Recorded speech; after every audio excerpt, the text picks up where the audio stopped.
Good afternoon. Most of us are vets, but I definitely do want to thank you for your service. It was important, it is important, and everybody who's serving right now, it's important. So thank you again. Understand something about franchising. It is a method of distribution. It is a method of expansion.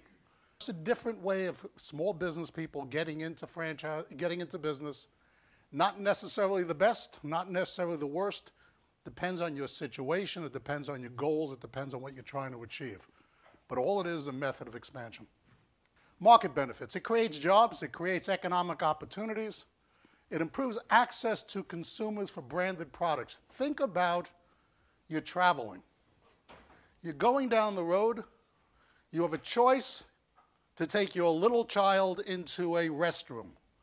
You got a gas station on the left and you got a McDonald's on the right, or you have a Subway on the right. You know the cleanliness standards are in those locations simply because they're branded. And you've been to their other locations. An important fact about franchising is when you get into franchising, you're getting this gift of all of the other franchisees who have listened to the franchisor and allowed everybody to enforce brand standards. It creates local jobs and stability in communities. Franchising has the ability, kids don't have to travel outside of markets to work. The work is there in the community because of franchising. And in many markets, it is built, certainly since 1950s, after World War II, it's built our middle class. There are close to 900,000 franchised operations today. That has fueled the growth of wealth and middle class in the United States.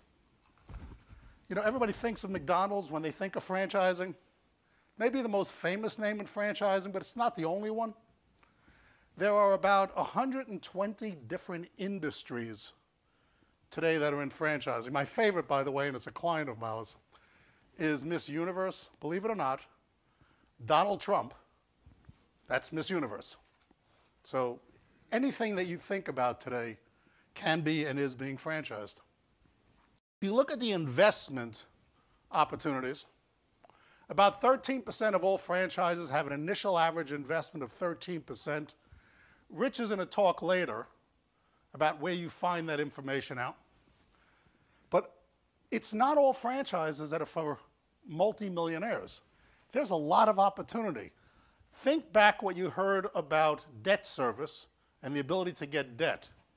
If all you need to get into franchising in some of these businesses is 10%, look at the opportunities, the range of franchising that you can get into. It's an amazing opportunity for people. By the way, one pushback. If you are able to get 90% debt for your business and you get into business, please crunch your numbers and make sure the business can afford that cash flow to pay off and service the debt service. We're not talking in franchising about buying a franchise or getting into business. We're talking about something that needs to be sustainable. You do not want to put your whole life in risk simply to get in if the business can't pay off the debt service. So be careful with debt. While you can get into it, you have to be sustainably in the business. Distribution of gross product. This is the spread, about 21% in quick service. If you look, you're going to see that about 40% of the industry is in food related, but it's a lot of different industries in there. Distribution of jobs in franchising, about 37% in quick service restaurants, business services, table, retail food. It's spread along the industry lines. Why do companies franchise? Rapid expansion is the first place. Brand recognition and consistency. We are talking about sustainable consistency. When you walk into a McDonald's, you expect and you receive the same exact French fries whether you're here or in Maine or any place else on the planet. That doesn't mean it has to be exactly the same because they have different products in different markets. But you expect consistency, and that's why we use franchising. Rapid expansion, brand recognition, and consistency. Real important to you as franchisees. But all franchising is a form of a license. I license you my mark. I control how you use my mark, how you use my intellectual property. I don't control your day-to-day operations. I tell you the windows have to be clean, but you figure out how to clean them in some systems. All I care about is the cleanliness. I tell you that you have to be open from 9 in the morning till midnight. I don't tell you who to hire, how to hire them, what to pay them. I may give you suggestions. I may have a big, thick operating manual with procedures and forms, but you have the day-to-day control to meet the standards of the franchisor, but that's the second part of this definition. What's the key benefits? Why do we use franchising a lot? The capital is provided by you all and the banks, so franchisors don't have to go to the bank, borrow money, or raise capital by reducing their equity in their businesses by selling shares in the business. They establish the brand and they enforce their brand standards.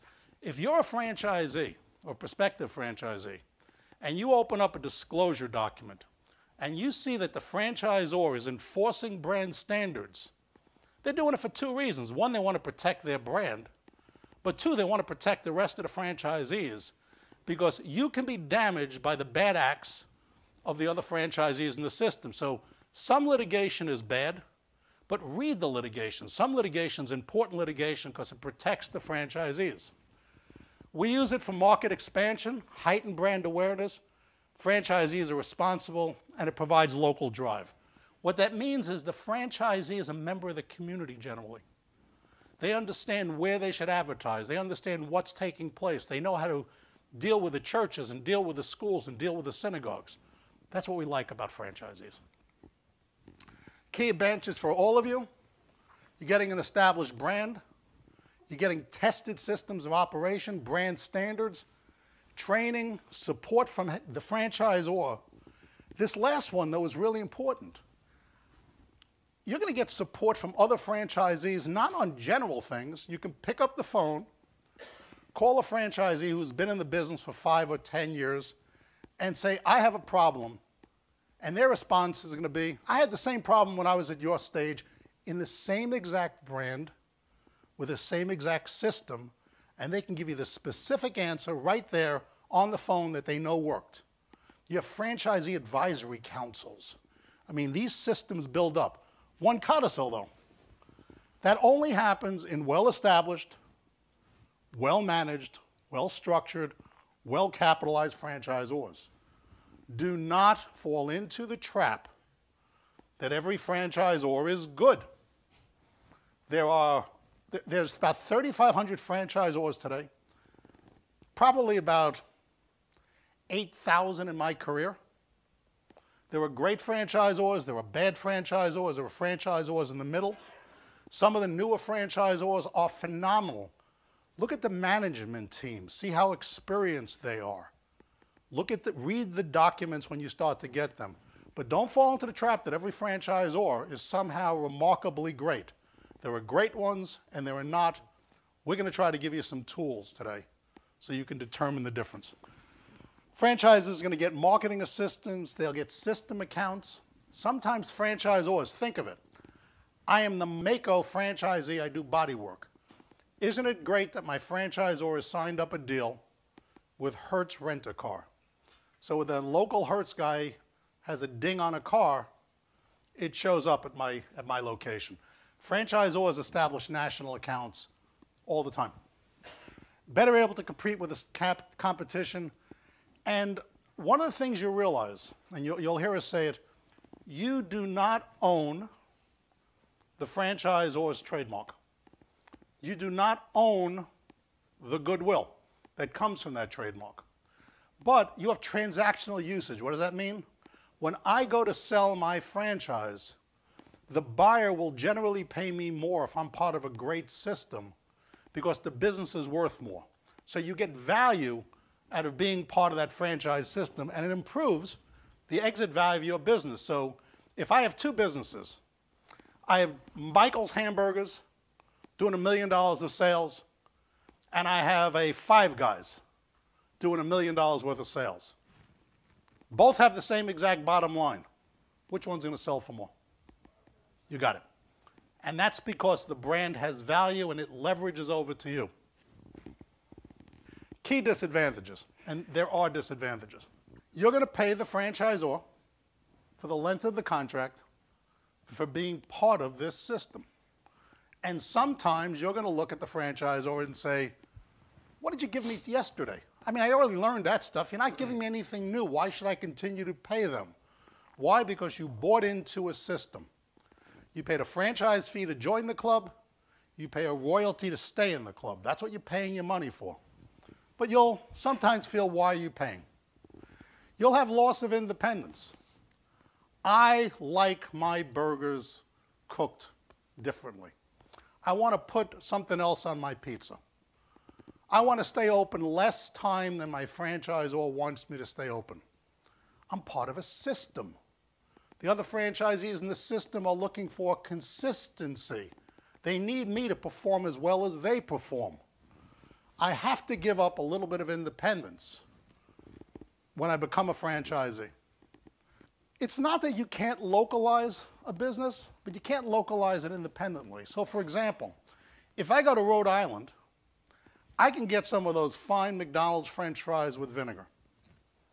If I'm a franchisee in Connecticut, unless McDonald's tells me I could do that, I may not be able to. So the brand picks what is going to be localized and what's going to be changed. The franchisee can discuss it. The franchisee, through their advisory council, through their conversation with their field staff, through their conversation with the franchisors. You don't want to be overly dependent on a franchisor. You're an independent business operator. As I mentioned, risk from poorly performing franchisees. If you become a franchisee, and I hope you do, and you go into one of your fellow franchisees' location and you find it not to being up to standard, they're hurting you. Even if you have a franchise in Illinois and you walked into a location in San Diego. This is a localized world today. You go on and look at comments on Yelp, they affect the brands. So poorly performing franchisees. Unrealistic financial expectations is probably the biggest concern for me. You have a level of income, you think that the brand is going to throw off a certain amount of money. It takes time for most businesses to throw off money. So when you're thinking about getting into business, make certain you have enough money to live on, at least in the style that you can live on. Maybe not the style you're accustomed to, because we all have to suffer a little bit in the early days of any business. They don't go cash positive often the first day. That's why we recommend working capital. You're going to work really hard to get your business successful. But make sure that your financial expectations are right. Ask the other franchisees in the system, when can I expect to make X? It's a great question. They'll answer it for you, most of them.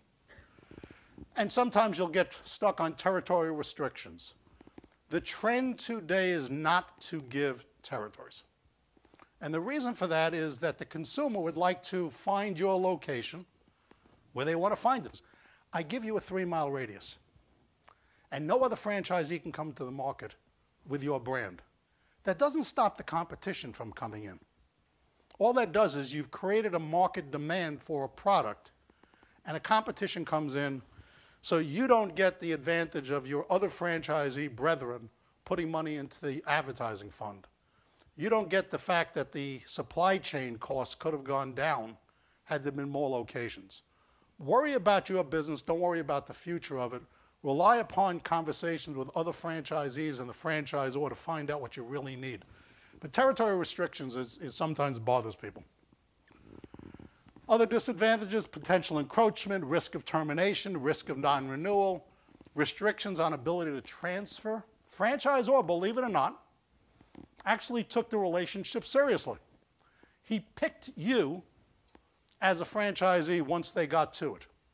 He doesn't necessarily like who you want to pick as a franchisee. They want to approve it. And they will reasonably review that person because they'd like to have a new franchisee operating your location. But some people find that to be a problem. Terms of successor agreements, intern restrictions. There are restrictions in a franchise agreement which are beneficial, but for some people they're going to feel like straitjackets. Remember, you don't buy a franchise. No one's selling you a franchise. You invest in a limited license to use the franchisor's marks and systems per the terms of a contract. So when you hear somebody say, I bought a franchise, they got a license to operate under a brand, and they bought a bunch of assets, which they do own, to use under the brand. But the shorthand of you buy a franchise isn't actually true. Franchise relationship, it's based upon a contract, and it's a seriously lengthy contract. Your promises are detailed in franchise agreements, licenses, and operations manuals. Operations manuals are a key and interesting part of franchising. When McDonald's first came out, if you remember the old stories, you walk to an outside counter. They serve burgers, cheeseburgers, and a milkshake, if I think in French fries. Now you go out and you can get, apples. And all these, I had this great wrap the other day. The thing is that they got there because, and other franchisors get there, because the manual gives a franchise system the ability to evolve. New products, new services, new methods. So you will get into a relationship where the franchisor will change. Think of Kentucky Fried Chicken. It used to be Kentucky Fried Chicken, and it's now. Then, back then it was one type of chicken. The Colonel only knew how to make one type of chicken. And today they have boneless chicken. I mean, the products have changed over time because we have this wonderful ability in franchising to evolve. It is a vital force. And to your point, Michael, I mean, that's sort of the good and the bad, right? The good is that you get a franchisor who's willing to evolve and change things over time. But the flip side to that is you're not sure of what the rules of the game now are going to be in 10 years. So it's a lot of sort of, as Michael said, mutual trust that the franchisor, that these people, that this brand is going to be the one that's going to grow and is going to help you thrive. Because no franchisor can possibly say, I won't change anything over 10 years. And if they did, you wouldn't want them anyway. No, they'd be out of business. I mean, think of a brand that hasn't changed and has been successful. None. They go out of business. The last one is a really important point. You'll be sitting down with franchise salespeople. Now, franchise salespeople are gifted folks. We train them. And I promise you, and I was joking about it earlier, if we came together and came up with some strange idea that didn't exist, I promise you in about an hour I can get most of you to buy a franchise. Not even the product doesn't even exist. Franchise salesmen are gifted. The thing that you have to remember is when you're going through, listen carefully. If they make a promise to you, and it's an important promise that they're making, look into the legal document you're about to sign. If they're not in the legal documents, that right didn't exist. Your promises have to be in writing. So if somebody says, don't worry, we're not going to do that to you, that's great. Just put it in the doc. There are 3,500 active franchisors. One of the things that franchisors like to do is grow. Most franchisors don't want to hear about promises that are not in the document anyway. So the franchise salesman is generally not doing what the franchisor wants them to do. They're trying to make a sale so they can get their commission check. But if it's not in the franchise document, that promise may or may not exist. But don't call up the franchisor and say, he promised, because I'm telling you now it needs to be in the contract. Fair? Absolutely. You'll sometimes hear franchisors say, my franchisee partner. We're not your partners. We don't have a fiduciary responsibility to you. We as franchisors will make decisions based upon the macro of the brand, and you're going to be interested in the micro of your location. That's not what partners do. One interesting one, Michael, is I had a franchisee who said, I want to put in a provision in the contract that says you'll never change the system in the way that hurts my outlet. And my response on behalf of the franchisor was, I'm almost sure that over a 20-year term we will make decisions that are not good for your particular outlet. because the franchisor isn't focused on your particular outlet, it's focused on the good of the brand. And again, part of the relationship, you're buying in because you understand that over the long haul, you want somebody who's focused on the brand, not somebody who's going to make decisions based on one or two people that might not really be best for the whole system. You share a common brand, but not necessarily in every single decision, a common interest. Franchisor is not out to hurt you, don't get me wrong. But the franchisor has to make decisions for thousands of locations, 100 locations, or tens of locations, and they may not be perfect for your location, so they're not your partner on this. They're also not your parents. You'll sometimes hear franchisors talk about the parent. Now, there's a lot of things that feel like a parent-child. My kids growing up, every time I taught them how to do things, I taught my son how to play baseball, I taught him how to play football.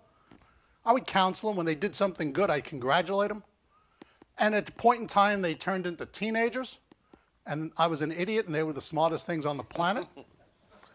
And then they reached maturity, and we kind of came back together again because they recognized the roles and the relationship. That all exists in franchising, okay?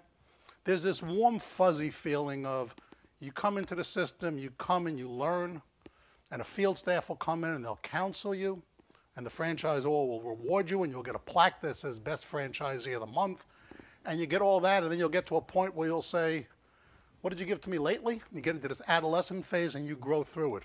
But I didn't, my son didn't pick me as a parent.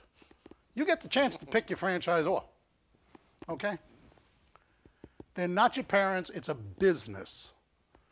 There's a great relationship. Don't get me wrong, there's nothing better than a great franchisor-franchise relationship. You will go to weddings and christenings and bar mitzvahs and funerals. This will become a family. But it's a business. Don't get trapped in the fact of the relationship. It's not right for everyone. If you are a true entrepreneur, and what I mean by a true entrepreneur is I want to set my own course. I want to trim my own sails. I want to pick the roads that I want to go down. I want to do everything myself.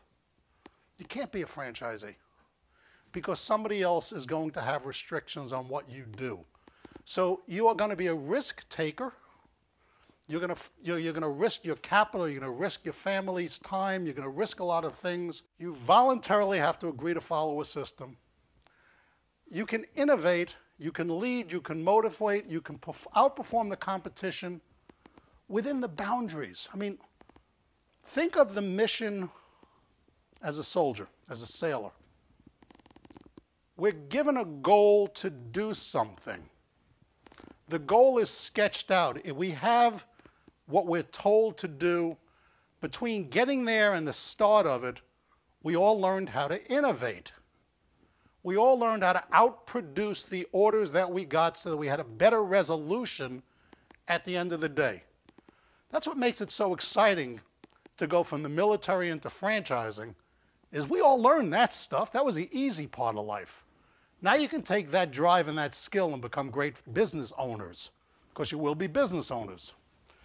So the skills you learn in the service make us outstanding franchise candidates, and franchisors know it. In a business format system, the franchisor, they are giving you a method for delivering a product or service. Go back to what I said earlier about McDonald's, easy brand to remember. They served hamburgers, cheeseburgers, French fries, and a thick shake. They weren't in the hamburger business. They were in the food distribution business, because today you walk in there and you can get chicken and fish and a whole bunch of other stuff. So when you're looking at business format franchising, business format franchisors are providing you a system to deliver a product or service consistently to the consumer. It is how you open the door and how you close the door at night. Those are the two differences. There's a lot more consistency and a lot more support that comes out of a business format franchisor. Ownership structures. From the early days of franchising up until probably, I'd say 15 years ago, franchising was a very mom and pop business. I went to the franchisor, and I said, I'd like to buy a franchise, meet my wife, or my wife would have gone and say, meet my husband. We're going to run this thing day to day, and little Johnny and Janie are going to come in and work with us because the family was about to run the business. Okay? That's single unit franchising. It has been around. It's still around. It is used by a lot of franchisors. Location is generally supervised by the franchisee, and it's the oldest term, oldest form. That's what the relationship looks like. There's a contract relationship directly between the franchisor and the single unit franchisee, and the money flows between those parties. It's a one-to-one relationship. Very nice, very comfortable. Everybody can understand that. Now that you're into the modern world, over the last 15 or maybe 20 years, people are now looking at franchising and they're buying more than one. And today, 53 to 54% of all franchisees own more than one franchise. Master franchising. Now I go to a franchisor and I want to buy the master franchise rights. Most franchisors today do not offer master franchise rights in the United States. They still use them internationally. There's a relationship between the franchisor and the master franchisee. And then there's a contractual relationship between the master franchisee and the single or multi-unit sub-franchisee. The one thing that's missing there, has anybody noticed something that's missing? There's no direct relationship generally between the franchisor and the sub-franchisees.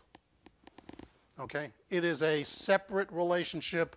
They have different disclosure documents if the franchisor is doing things. So there's not a direct relationship. But now look at this next structure.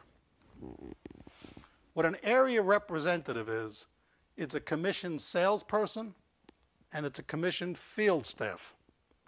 It is a quick way of selling franchises.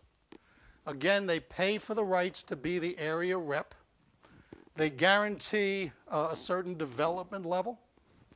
They provide site development assistance to the franchisees they find. They do some localized training. They do field support. But they're mainly there to help the franchisor sell franchise in the market. Very quick way to grow in franchising. Problem with it, it also has generally has a heightened failure rate because the area reps, many of them, are structured to sell franchises, not service the franchisee. In some systems, they've cleaned that up, but some systems that use area reps just grow very quickly, and the franchisees are not as well served. So you got to be somewhat careful when you're buying a franchise from a system that uses an area rep. Talk to the franchisees in that market to find out how well you're being served by the area rep so that you know that you're getting the proper level of service.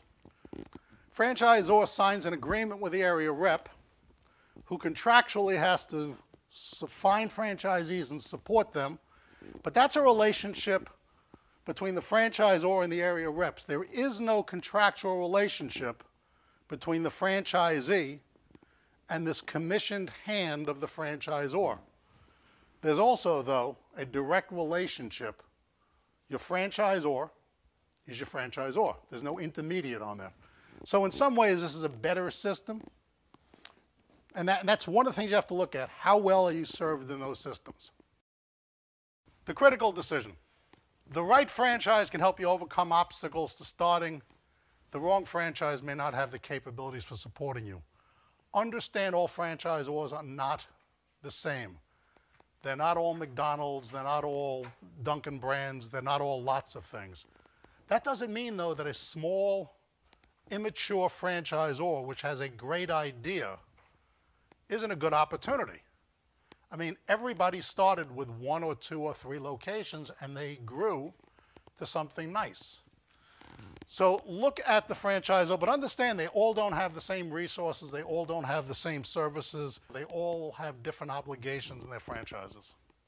What makes for a successful franchise? Their ability to create critical mass, the fact that they have product expertise, they have operating systems, marketing expertise, ability to support. Ask about the operating costs. There are franchise systems that are very large. The franchisor makes a lot of money. on the products they sell to the franchisees, which is perfectly fine, so long as the franchisee has a reasonable bottom line and they're not getting too much royalty on top of it. There's an economic relationship to being in business. You want to take a look and see if the franchisor can provide training. Now, training is important, and there should be some relationship between the value of a franchise and the training. Franchisor that says, I'm such a brilliant company with such a hard concept, we're going to charge you $75,000 franchise fee, and our training is 3 days. Something doesn't feel right. You want a franchisor that has a training program that will teach you how to consistently, sustainably operate the business. Can the franchisor motivate you? Can they motivate the staff? When you go to a meeting of franchisees and you speak to franchisees, are they excited to be part of the business? I mean, it is great to, I've been in some great franchise systems. It is just the most juiced up thing you ever want to do. You want to just sit there and cheer, okay? Does the franchisor have the right ability to motivate? Do the other franchisees feel motivated? Where to start your search? There's a bunch of places that we can point you to. I will always, 100% of the time, point you to that organization, which I'm really proud of, the International Franchise Association. It is a remarkable trade association. It's about 50 years old. The active members of the IFA go to classes. It's a great place to start. You go there, there's a section on the web page that will say something about franchise opportunities. Look there for what you're looking for. If you get my book, Franchising for Dummies, and I apologize, I didn't have copies when I came here, it will tell you the first thing to look for is, what do you feel comfortable in operating? Don't think about the company. Think of yourself first, what you and the family would be comfortable doing. Then find the categories and find them in the IFA at www.franchise.org. There are some other really good guides. Franchise Update magazine, run by Therese Thilgen and Gary Gardner, is a magazine series that we as professionals read all the time. It's a great thing. They also have some websites, franchise.update.com. Bob Bond has a book. You find it in the bookstore. It's about $39 if I remember. It's a compendium of franchise opportunities. Franchise Handbook is a publication you can get at trade shows. There's some great publications. Web-based locations, again, start with franchise.org. There are then franchise brokers. Two of them that I list there is FranNet and FranChoice. Others can be found at the IFA. Brokers are not multi-listing brokers like when you bought a home. They don't represent all franchisors. In fact, a de minimis number of franchisors, not a lot, but a little, actually use the service of brokers. And they pay brokers a lot of money to find them candidates. So the brokers are interested in selling to you the opportunities they have available in their cadre of clients to sell. Good guys, good experience, but understand no matter what they say, they work for the franchisor. And if you're interested in a particular brand which they don't represent, you won't see it through them. So don't be lazy. This is a job that you have to do yourself. Brokers are not to run away from, but understand their limitations. They're not multi-unit listing. They're not listing brokers that are going to show you every house or every franchise in the marketplace. Franchisee lawyers. You do not go into a franchise relationship without having a lawyer part of them. I tell you to go get a consultant, but none of the consultants other than brokers work with franchisees. There are a cadre of law firms or lawyers that work primarily with franchising. It's a complicated investment. There are good franchises, there are bad franchises, there are places, as Rich will tell you, that can be negotiated. An average lawyer will take you down a path of trying to negotiate all these unfair terms. They'll lose you the opportunity to get into great brands because there are reasons that it's there, and a good franchisee lawyer knows why those clauses are in the agreement. So you want to find a good lawyer. At the IFA, there are in the supplier form, when you go to this franchise.org, you'll look at suppliers, you'll find lawyers. Don't ever go into a franchise relationship without having legal advice. Become an educated investor. There's a great publication from the Federal Trade Commission, which you can get online. I recommend strongly that you get that as your first document. Buying a franchise, a consumer guide. Make sure you understand the concept. Look at understand franchisees. You got to be knowledgeable at the market area you want to be in. This is what the franchisor is looking to see. And they want to make sure you have the financial resources to succeed. Remember what your military training gave you?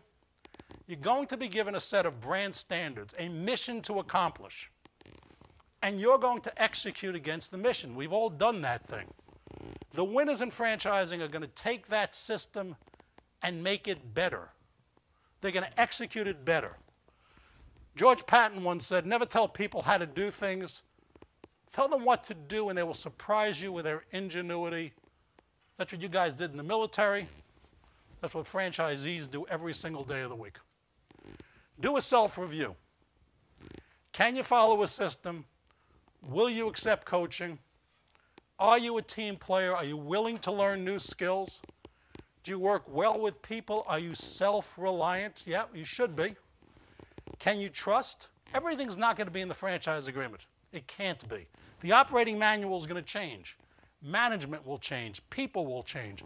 Can you trust that somebody else has your back as you're going down this? And do you understand outstanding customer service, because the other franchisees in a great system do, and they're relying upon you to do that?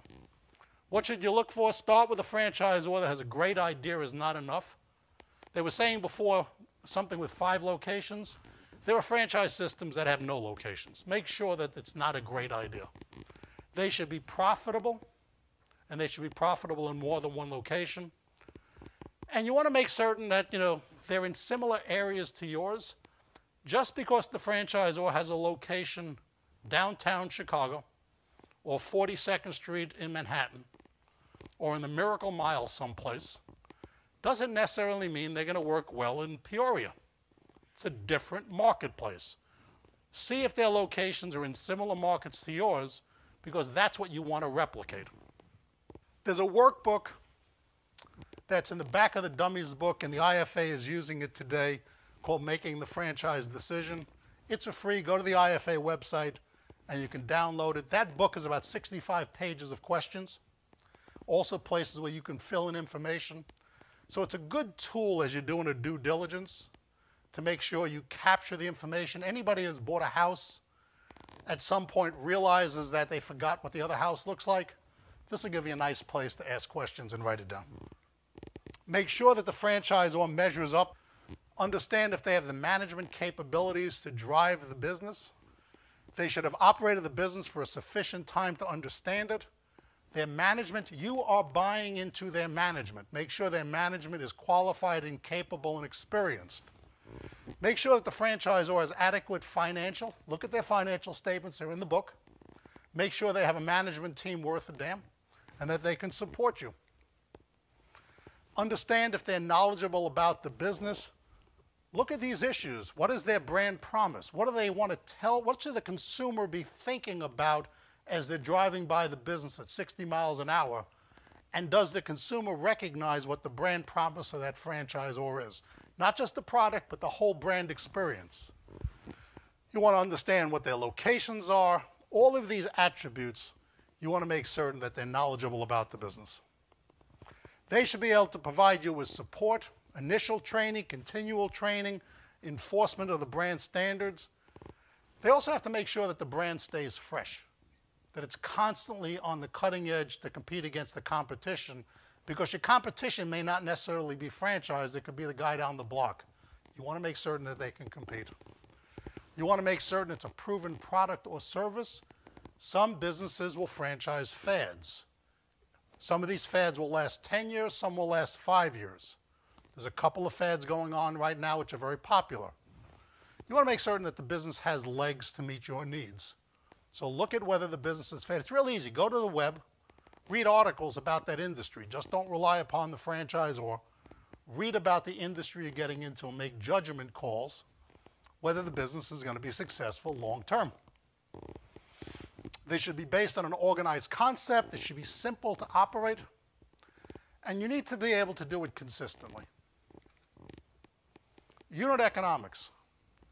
You have enough information between the World Wide Web and the internet and the franchise disclosure document to actually build a financial model for most franchise systems. It may not be laid out like it's just handed to you. You may have to work through the documents, but do not go into a franchise business without knowing what its unit economics are. Speak to the other franchisees in the business, understand when their break-even point came, understand what their investment was, understand what their sales were. Lots of places to get information. Make sure you spend the time to understand the business and its unit economics. Initial and continuing fees, they're the least important things to worry about. And that may sound funny, because somebody may charge you $40,000 and somebody may charge you $20,000 and somebody may charge you $50,000. You can say, Michael, what mean it doesn't mean anything?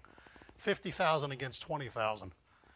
If that investment gets me a bigger return, if a franchisor that's charging me 10% royalty gets me a better bottom line than the franchisor that's charging me a 3% royalty because they're providing me better products and services and marketing, and my gross sales and my bottom line is better, do I really care what my royalty is? What I care about is how much I'm going to take home. Understand what the economics are. Don't focus in on I'm picking brand A because their royalty is lower. That is the silliest thing I hear franchisees talk about all the time. Because the service level, the bottom line output is more important. You want to have a strong franchisor. You heard that earlier. Having a strong franchisor, having a franchisor that's profitable doesn't hurt you, it helps you. Makes your business sustainable.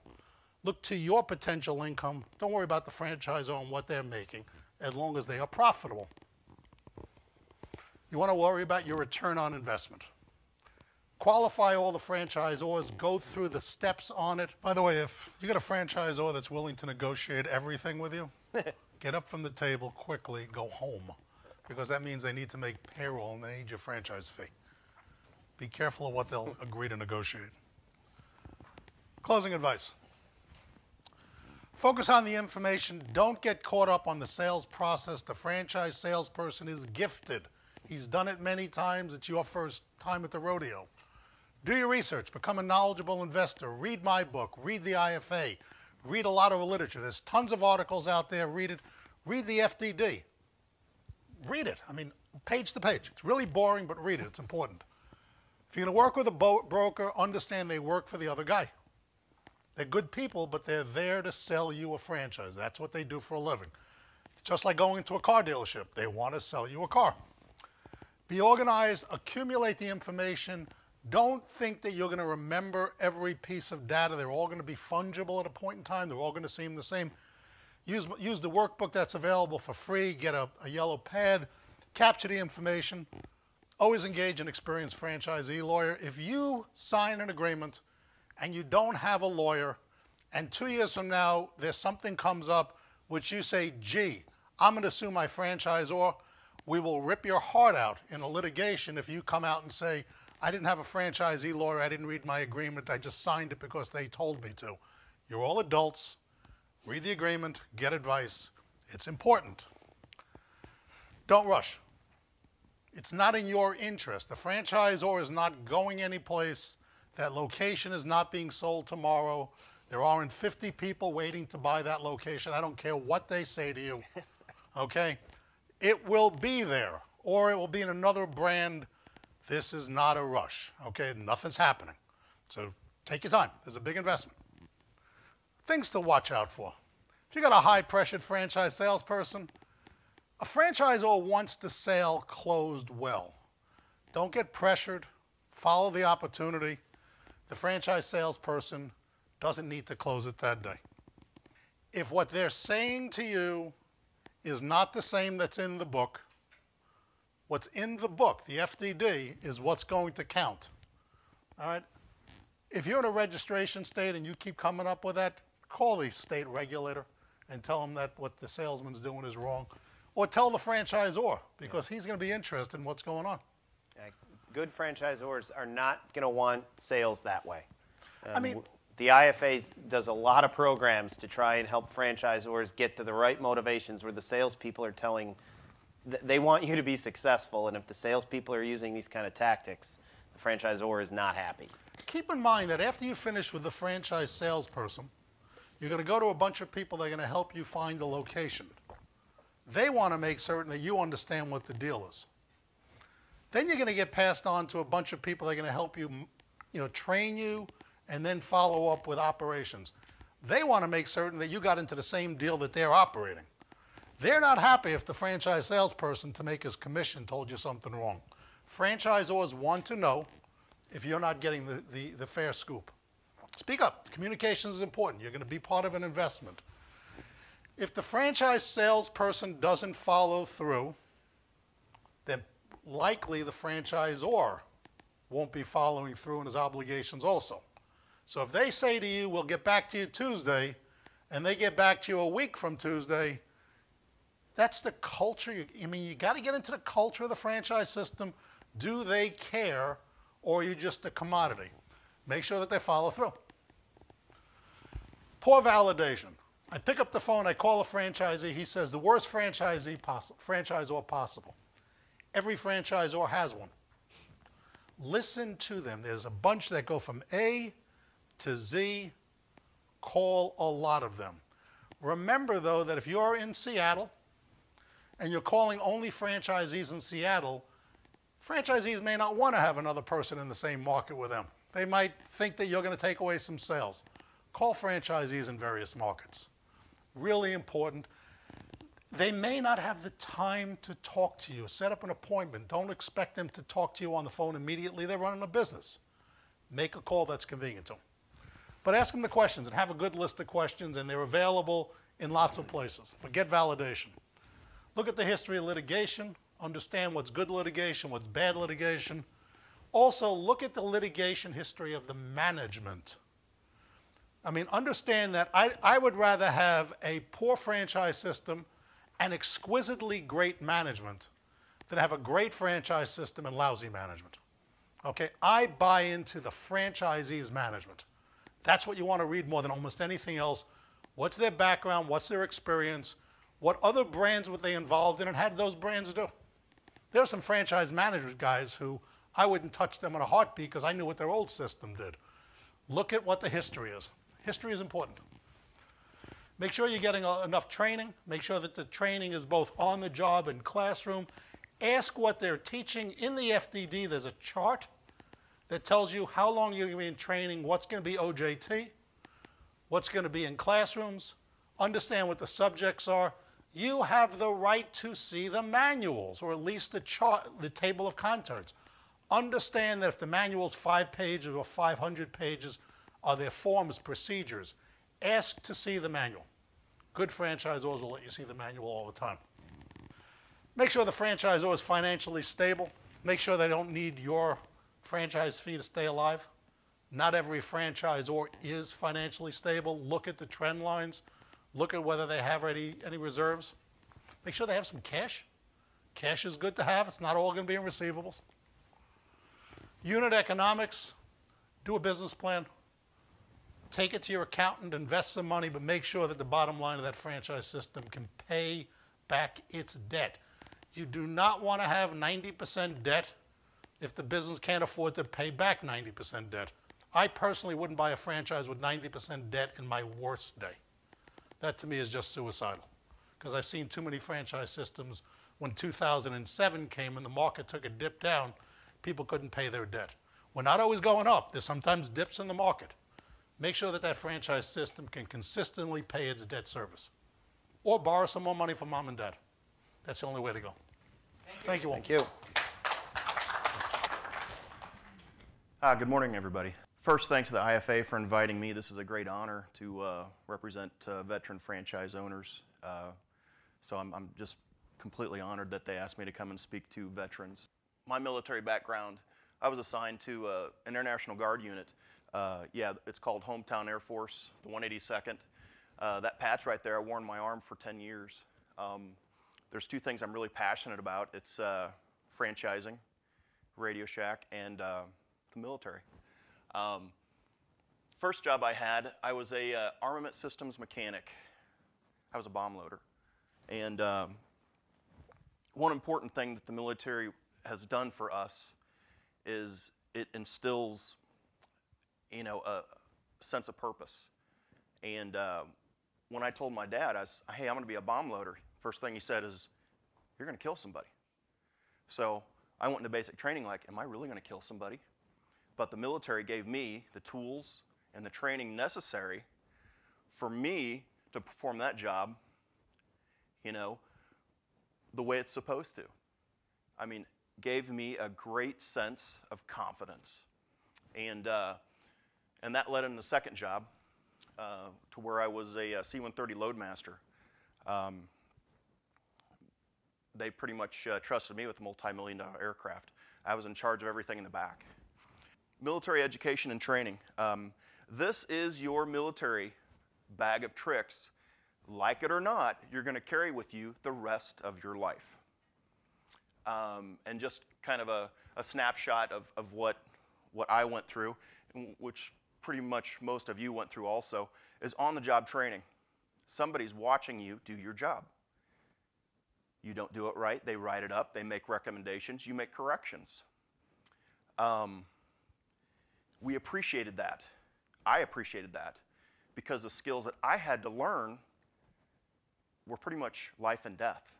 Through every aspect of your military career, you are put into a leadership position. Basic training, hey, you're in charge of KP duty. Okay. I mean, it starts then. You're a squad leader, you're in charge of 4 people. I mean, right when you come in the door in basic training. Through your whole military career, they put you in charge. They make you accountable. They make you a leader, and that's very important in the business world. The transition to military to civilian. I've got a short little story here. It is a culture shock. There are differences, but it can be done. And I'm going to give an example. We were building out my first store, and my district manager says, hey, when are we going to get this POS done? We need to get on this POS. And I was like, Russell, I was thinking to myself, what is he calling a POS? I mean, in the military, a POS is a piece of, and I'll let you fill in the blank. So I'm like, where is he going with this? So finally I said, Russell, what's a POS? He says, point of sale system at your electronic cash register. I was like, okay. But there are challenges, there are differences, and there's new acronyms to learn. Trust but verify. That's a term we always used in the military,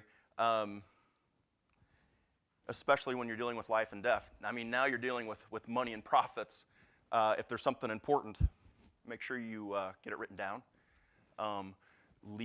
Seek legal and professional advice. Have somebody else look over what you're going to sign. Research and plan. Use multiple sources. Don't just use the franchise disclosure document. I mean, that's a great tool. That's a great guide, you know. Reach out and touch other franchisees.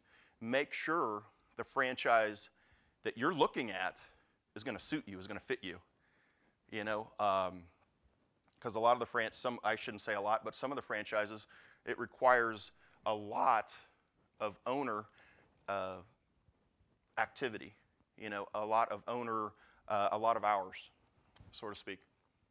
I've wanted to go into business for myself for many years, and I actually worked at RadioShack corporate before I went into the military, and then went into the military as a traditional guardsman, and then after 5 years I was full-time military technician for 20 years. And through my military career, I had always looked at different things that I could possibly do.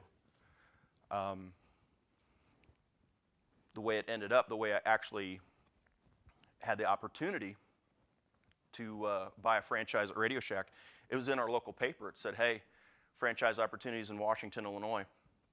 I answered the ad. First time I got turned down. A year later, I tried again. I got turned down again. And it wasn't necessarily me. It wasn't the area. It was how their system was written, okay, and my location to a corporate market. So I applied again and again, and used my training that I'd acquired in the military to actually get the job done. Work close with the area developers, and this 2-year journey took a lot of confidence, took a lot of patience, and I think where that came from is the military. And I think you can relate to that. Getting ready for a unit compliance inspection. I know they call them different in different branches of the service, but in the Air Force, when we get ready for a unit compliance inspection, we start 2 years out. As so a lot of the other branches, that's when you get all your paperwork, you dot the I's, you cross the T's.